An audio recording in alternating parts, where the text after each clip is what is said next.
was a bitter January night in Michigan, 1973. 19-year-old Dawn Magyar never made it home. Her disappearance shattered a small town, sending waves of fear through a tight-knit community that had always believed their streets were safe. For months, neighbors searched the frozen fields, prayers echoed through candlelit vigils, and a mother clung to hope that her daughter would return. But as years turned into decades, the case grew cold, leads dried up, suspects slipped away, and Dawn's name faded from headlines, but never from the hearts of those who loved her.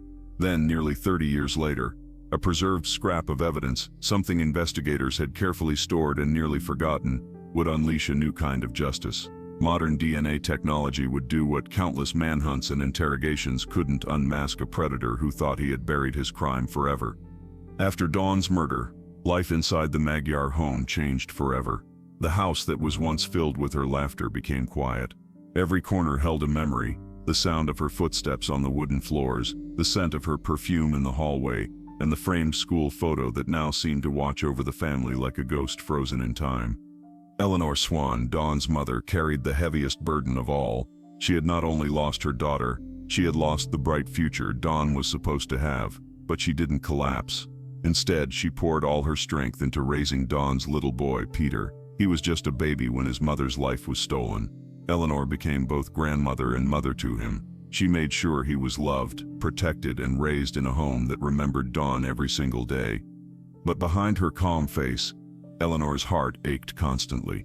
Each morning she would glance at Dawn's photo on the living room wall, whispering quiet prayers for answers. She didn't show her pain to Peter. She wanted him to grow up with hope, not sorrow. Yet at night, when the house grew silent, she often cried alone. She would sit in Dawn's old room holding her daughter's sweater as if somehow she could still feel her warmth. Every year on January 27th, the day Dawn disappeared, and on March 4th, the day her body was found, the Magyar family gathered for prayer vigils. They lit candles outside their home or at St. Christopher Parish, the local church where Dawn once sang in the choir as a young girl. Neighbors, classmates, and even strangers would join. The cold Michigan air was filled with the soft sound of prayers and hymns. Some cried openly, others stood in silence, their faces lit by flickering candlelight. For Eleanor, these vigils were both painful and comforting. They reminded her that Dawn was not forgotten, but as the years went by, the number of people attending slowly began to shrink. At first, the entire town came. Then, only close neighbors. Later, just the family and a handful of loyal friends. The police investigation had gone cold. Detectives moved on to other cases, and the once hopeful headlines turned into dusty old files sitting in a drawer.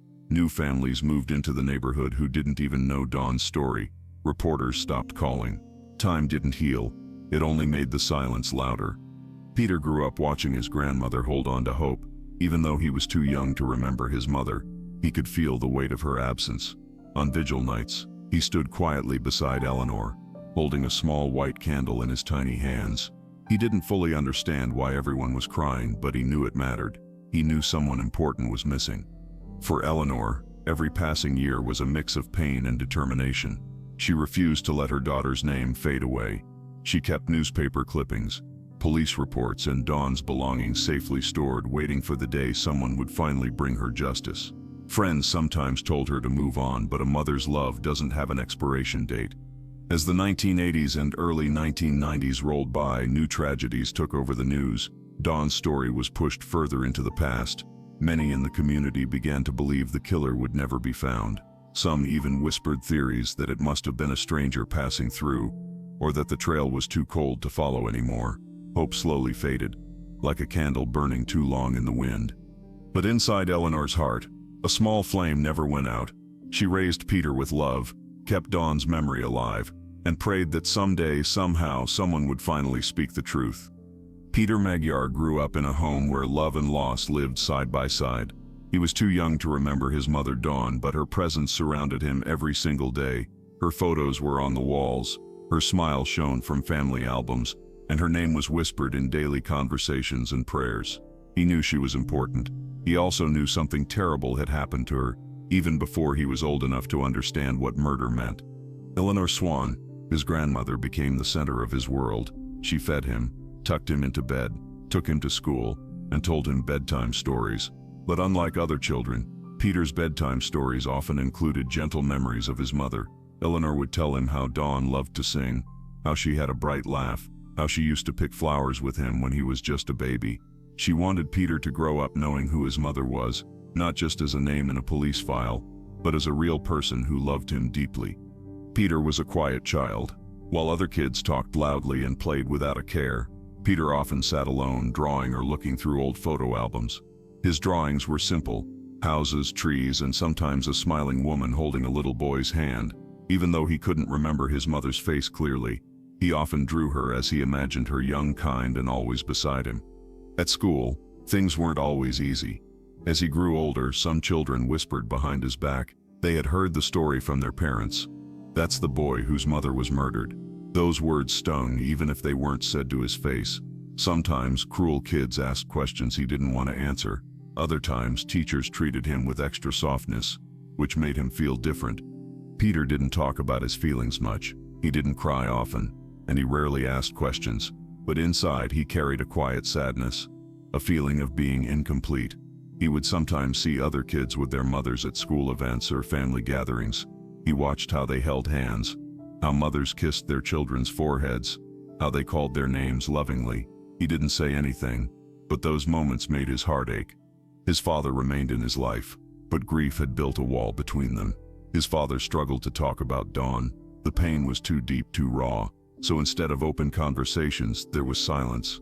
They loved each other, but both carried their grief separately. Peter often turned to Eleanor when he had questions or needed comfort. She became his safe place. The annual prayer vigils became a part of Peter's routine. Every January and March, he stood beside his grandmother, holding a small candle in the freezing night. When he was very young, he didn't fully understand why people gathered and cried, but as he grew, he realized those vigils were for his mother, to keep her memory alive and to ask for justice that never came. Eleanor tried to give him a normal childhood. She baked cookies with him, celebrated birthdays, and encouraged him in school. She wanted him to grow with strength, not just sorrow, but she also didn't hide the truth. She taught him to speak his mother's name with pride and to never be ashamed of the past. As Peter entered his teenage years, he became more thoughtful and mature than most kids his age. The mystery surrounding his mother's death shaped him in quiet ways. He didn't chase attention or popularity. Instead, he found peace in drawing, reading, and spending time alone. Sometimes late at night, he would sit by the window looking at the stars and wonder who his mother really was. What would his life have been like if she were still here? What kind of man would he have become with her by his side? Peter's childhood was not filled with loud moments or wild adventures. It was shaped by silent strength, quiet prayers, and an unspoken promise that one day the truth would come out. Even though the world seemed to forget, Peter never did. His silence wasn't weakness. It was the stillness of someone growing up in the shadow of a tragedy, learning how to carry both love and pain inside his heart. As the years passed, Dawn Magyar's case became just another file in a dusty cabinet. Investigators moved on. New crimes took over the headlines, and technology in the 1970s simply wasn't strong enough to solve the mystery. For nearly 2 decades, the evidence collected from Dawn's case sat sealed in storage, carefully preserved but untouched. But time, which had once been the family's enemy, slowly became their silent ally. By the mid-1990s, a scientific revolution was changing the way investigators solved crimes. DNA technology, something unheard of in the early 70s, had advanced rapidly. It allowed detectives to revisit old cases and find answers that were once impossible to uncover. Across the country, cold cases were being reopened and long-hidden killers were finally being identified. In Michigan, forensic experts began reviewing unsolved murders to see which ones had preserved evidence that could now be tested. Among those forgotten files was Dawn Magyar's. Inside were carefully stored items collected from the crime scene back in 1973, clothing, biological samples, and evidence that had been kept safe all these years. For Eleanor and Peter, these were just distant hopes, but for investigators, they were potential keys to the truth. Between 1995 and 1998, Dawn's case was officially revisited. Technicians at the Michigan State Police DNA laboratory carefully opened the old evidence packages. They worked slowly and cautiously, knowing this might be their only chance. Using modern DNA techniques, they tested samples from Dawn's clothing and body. Piece by piece, a clear genetic profile began to emerge. the unique DNA fingerprint of the man who had taken Dawn's life. This was a huge step forward. Back in 1973, such a thing would have been unimaginable. But now, science had given Dawn a voice after decades of silence. However, there was still a challenge. When investigators compared the DNA profile to existing databases, they found no match. The man who killed Dawn wasn't in the system, at least not yet. Forensic science could finally see the killer, but they didn't know his name. Still, this discovery gave detectives something they hadn't had in years: hope. They began re-examining every lead, every name, and every report in the old case file. Detectives revisited past suspects, questioning whether any of them could match the newly found DNA profile. Many were eliminated quickly, but one name kept coming back: Gerald Leroy Wingard. Wingard was no stranger to trouble. He had a history of violent crimes, including armed robbery and rape. He had lived in the Chesaning area during the time of Dawn's disappearance. Although he wasn't convicted in Dawn's case back then, his background and presence in the area raised serious red flags. Armed with the new DNA evidence, investigators took a closer look at Wingard. They started gathering updated information on his whereabouts and habits. Over the years, he had moved on with his life, believing the crime was buried forever. But what he didn't know was that science had caught up to him. By the late 1990s, law enforcement quietly built their strategy. They couldn't arrest him yet. They needed a direct DNA sample from him to confirm their suspicion. Surveillance teams began to follow him, waiting for the perfect opportunity. Finally, in early 2001, they got their break. Detectives secretly collected a cigarette butt Wingard had thrown away. It was a simple object, but it held his DNA. The sample was rushed to the lab. For Eleanor and Peter, this moment was unknown to them, but it was the turning point they had waited for their entire lives. 2 days later, the lab confirmed the match. The DNA from the cigarette was identical to the DNA found on Dawn's preserved evidence. After nearly 30 years of pain, silence, and unanswered questions, they finally had a name. This breakthrough was more than just a scientific discovery.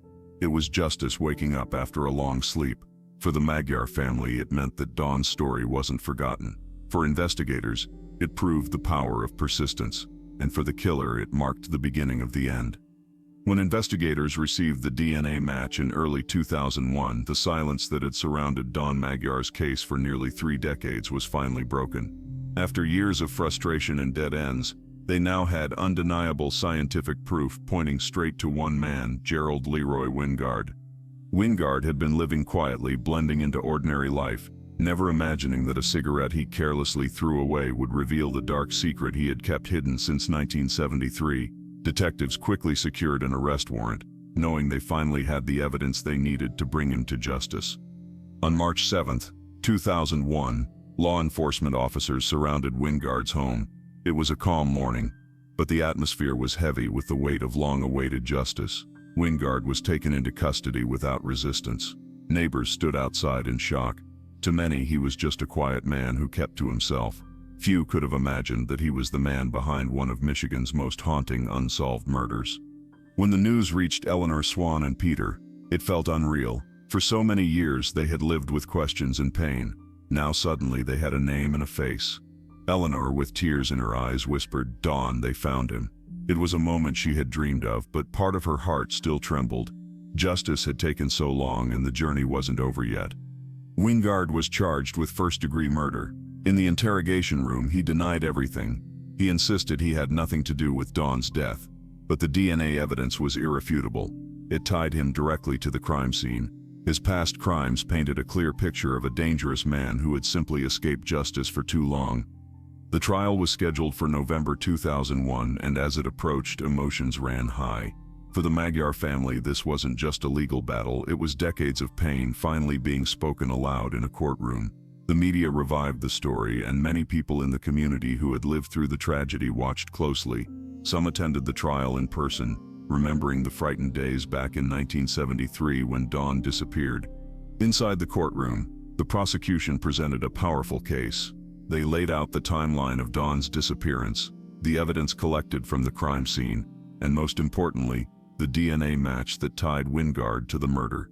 They explained how modern forensic technology had revealed the truth that had been hidden for so long.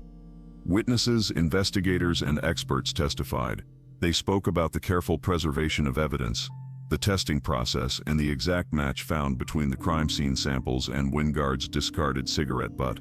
The prosecution made it clear this was not a coincidence. It was cold, scientific proof. The defense tried to challenge the age of the evidence, questioning whether the DNA could still be trusted after so many years. But the lab's meticulous work left no room for doubt. Every test, every result was carefully documented. One of the most emotional moments came when Peter Magyar, now a grown man, stood before the court holding a framed photo of his mother. He spoke softly but firmly, asking the jury to give his mother the justice she had been denied for almost 30 years.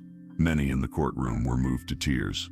Even seasoned reporters wrote about the powerful impact of his words. After 5 days of testimony and deliberation, the jury returned with their verdict. Gerald Leroy Wingard was found guilty of first-degree murder. He was sentenced to life in prison without the possibility of parole. For the Magyar family, those words echoed like a release, not of the pain but of the long, heavy chains of uncertainty. Eleanor cried as the verdict was read. She had waited nearly 3 decades to hear justice spoken out loud.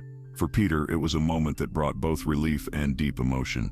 He had grown up without his mother, but now, at last, the man who had taken her away was being held accountable. The community, too, felt the impact. Old neighbors who had feared the case would never be solved now saw that justice could reach even across decades. Reporters called it one of the most powerful examples of how DNA technology had transformed cold cases in Michigan. For Wingard, prison was the end of the life he had lived in freedom. For the Magyar family, the trial was not the end of their grief, but it was the beginning of closure. After so many years of unanswered questions, they could finally breathe with a little less weight on their hearts. When the jury announced guilty, a wave of emotion swept through the courtroom. For nearly 3 decades, Dawn Lee Swan Magyar's family had carried the weight of her murder in silence, holding on to hope while the world slowly moved on. Now justice had finally caught up with the man who had stolen her life and shattered their world. Gerald Leroy Wingard was sentenced to life in prison without the possibility of parole. He would spend the rest of his days behind bars, away from the community he had fooled for so long. The courtroom slowly emptied after the verdict, but for Eleanor, Dawn, and Peter, the moment lingered deeply. Eleanor, her white hair framing her tear-streaked face, whispered a quiet prayer of thanks. Dawn placed his arm around her, while Peter stood silently, clutching the photo of his mother. It was not victory in the usual sense. It was a long-delayed truth finally spoken out loud. In the weeks that followed, the case dominated local and national headlines. Newspapers called it a triumph of modern forensic science. Television channels replayed the story over and over again. A young mother's disappearance in 1973, the decades of silence, and the single cigarette butt that broke the case open. Experts praised the detectives and forensic teams who never gave up. Families of other cold case victims reached out to the Magyar family, saying their story gave them renewed hope. But away from the cameras, the Magyar family quietly focused on something much deeper, remembering Dawn not just as a victim, but as the loving daughter, wife, and mother she had been. On December 15, 2001, they held a special memorial service at St. Christopher Parish, the same church where they had prayed year after year for answers. The church was filled with people, family members, neighbors, former volunteers who had searched for Dawn in 1973, and strangers who had followed the case for years.